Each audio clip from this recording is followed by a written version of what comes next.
2nd Street in New York City. You're watching PIX Morning News.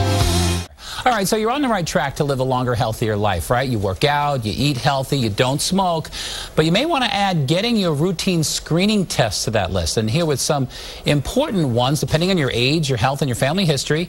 And something you may not think about is Sarah Wells. She's a nutrition editor at Fitness Magazine. Sarah, thanks for coming in this morning. Thanks for having me. So a lot of people don't think, you know, when they're in their 20s, they think, I don't need anything. Right, I'm 20, don't have to worry. I'm healthy, right? But what are things that people in their 20s need to think about? So the first thing is you want to make sure you're getting an eye exam at least once in your 20s. Even if you don't have vision problems, they can screen you for things like glaucoma and retinopathy, both of which, if left untreated, can lead to blindness. All right, and especially if you have a condition like diabetes or something like that. So it's a really good idea to get that checked. Exactly. All right, so you get a little older, you know, you're out of your 20s, you start to contemplate your 30s, right?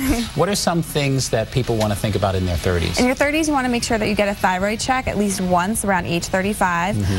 There are about 12 million Americans who are undiagnosed with the disease, and it can lead to things like infertility and weight gain. And then you also want to get an HPV test. This should happen annually when you go to see your gynecologist, because about 2 types of HPV cause 70% of all cervical cancers. Right. Now, HPV, we're talking about human papillomavirus, right? And we know that those cause cervical cancer. We have now Gardasil vaccine for people. You know, they're giving them to girls younger. Younger than when you're 30, yes. Right. So that's something to consider if you haven't had it. All right, so you get into your 40s. A lot of women have to start thinking about mammograms, That's correct. And a mammogram, you want to get it annually starting at 40, possibly earlier if you have a family history of breast cancer. And it just looks for changes in breast tissue that could signal breast cancer.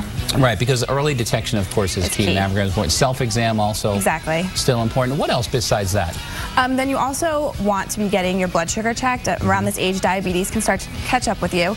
So you want to get a simple fasting blood glucose test. You want a good result is 100 to 125 milligrams per deciliter. Anything higher than that could signal diabetes. Right, nowadays we're seeing pre-hypertensive, we're seeing pre-diabetics. So by getting all these things in check, watching your weight, eating right, good stuff. Sarah, thanks so much for coming in. Good information. Now, folks, you should know this is by no means a complete list. Remember, prevention is key to stay healthy. For the entire list of tests you need at every age, check out the latest issue of Fitness Magazine. It's on newsstands now. The news at 7 starts right now.